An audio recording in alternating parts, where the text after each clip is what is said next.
We all have rules in life we have to follow. Rules on the road to keep us safe, rules at work to keep us productive, and rules in sport to keep things fair and square. Rules are there to keep order, and they strive to maintain the status quo. Whether we're rich or we're poor, we all have rules to follow, although it often may feel like the rules are different for other people. When we feel poor, it can feel like the rules are stacked against us, and they're there to favour the rich. But generally the rules are the same, they only feel different because of our circumstances. Perhaps it's just a case you don't know all the rules. We certainly didn't. I was under the impression that we weren't even allowed to be wealthy, but that's when we made a conscious decision to learn the rules and to use it to build wealth for our family. By the end of this video, I will give you all the rules that the rich use to get rich or richer. Each one of them was a big step forward in our financial journey to building wealth. But together, the compounding effect of all of them has completely changed our outlook on wealth and money. In fact, they have transformed our lives, and they can do the same for you. Let's get right into it. Number one, so important, stop wasting money on junk. The rich will invest into assets until the assets can provide for your lifestyle. They simply won't allow for lifestyle creep. This is one of the rules of the poor, where you spend more money as you earn more money. Get a pay rise, get a flash new car. Get another pay rise, get a bigger house. Have one holiday or four.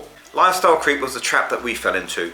As we made more money, we got another car, we got another house, we had multiple vacations. The poor will spend more money as they earn it. Perhaps even worse, they'll live beyond their means and stack up bad credit.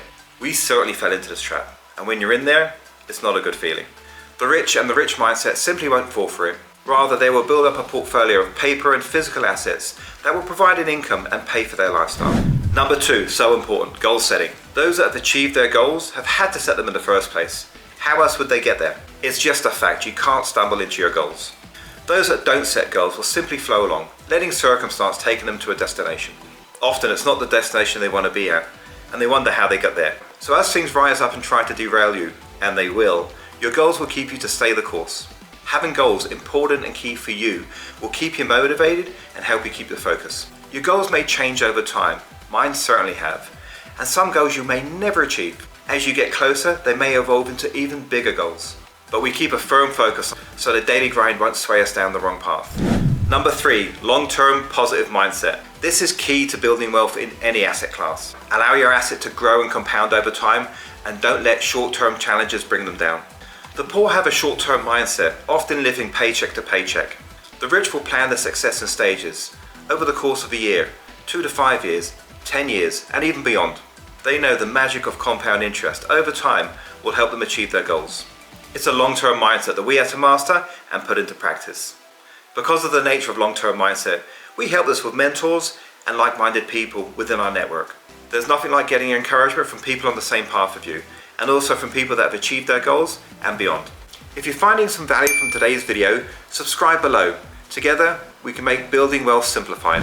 This leads us nicely into number four, taking a risk. The wealthy will take calculated risks to grow their wealth, to acquire assets, and to improve their lifestyle. Getting out of your comfort zone will promote self-growth, and it will expose you to new opportunities. People will see the change in you, and the law of attraction will kick in. Opportunities will pop up that you never saw before, or perhaps weren't even presented. The poor don't like taking risks. They will stay comfortable, unassuming, and manage their environments. They won't take any chances. It's a stay safe mentality. No growth, no passion. The rich will push, they will challenge, they will grab opportunities as they come by. They will fall down, they will stumble, they may even have major setbacks, but they will rise, they will push forward, and they will learn from each and every mistake. That's the power of the mindset we must adopt. And you can apply that to all aspects of your life, whether that be in business, in the gym, with a family, or other relationships. This mindset will transform your life, and it can provide real happiness and contentment. Number five, consistency.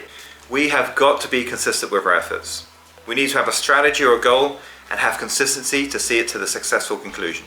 Persistence and consistency will allow anybody to achieve their goals. It's that consistent action over time and having the persistence to not fail that will provide you success.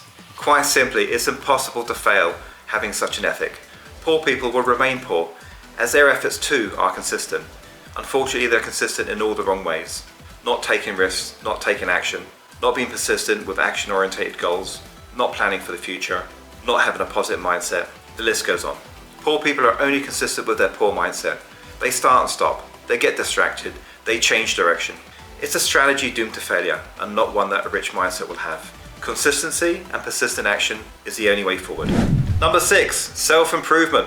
Have you ever noticed the rich and wealthy continue to work even after they've built rich and lavish lifestyles for themselves? They continue working on improving their lives, building more wealth for their family, working on their health and well-being with their diet and working out, and continuing with a learning mentality. They seem to be on a constant quest to try and improve all aspects of their lives, once the worry and stress of earning a living has been completely replaced by their assets. This is probably a great example of how goals evolve over time. As you achieve one, you set another one for you, even bigger. The poor simply don't have this learning mentality. They stop self-improvement and focus on earning a wage to pay for their lifestyle and their consumerism. There is little or no investment into their future prospects. There's simply no thought of building wealth or self-improvement. Number 7, educating the family for generational wealth. The rich will teach their children on how to build businesses and invest for the future. They will also strive to preserve the family wealth so it gets passed down to the next generation in the form of physical or paper assets. These assets will compound over time with the snowball effect and maintain the good fortunes of the family. In contrast, the poor will tend to repeat the cycle of being poor. They will pass down bad financial habits. They won't teach about investing, and they may even pass down bad credit. And this is not just confined to financial habits. They will also pass down bad health and well-being habits. This will relate to bad diet, low exercise, and high levels of consumerism. This bad cycle of poverty will be passed down to the next generation in the same way as the wealthy pass down theirs. It's just in complete opposite directions, with equally opposing results. Number 8, save the best one for last, solution-based attitude. The rich will always have a solution-based attitude or an action-orientated mindset. This is what drives them to their goals. They recognize that positive action is the only way to build assets. Anything substantial achieved by anyone was done so through action. You can read all the books, watch all the videos, and network with all the successful people you want to. But without action, none of it will really matter. It will just be a solid vision in your mind with no place to go. Your action will take that vision forward and build on it. Unfortunately, this is not the case for the poor. They will see excuses, blockers, reasons to give up. Anything they can do to get back into their comfort zone. This can't-do attitude is like poison of the mind, and it's deadly. People on the path to wealth and being successful know better than this. Their positive mentality will find solutions and propel them forward. They will always ask, how can I do it? And not if I can do it. So these are the 8 rules of the rich that we adopted to get ourselves out of a poor mindset. We set ourselves up for success in family, in business, in relationships, and in health. And if, like us, you're not from a wealthy family, this is your chance to change things for future generations. Your smart choices, your persistent and consistent action, and your goal setting will change your life. It will also change the lives of your family in ways you can't possibly imagine. Be the catalyst of change and be amazing.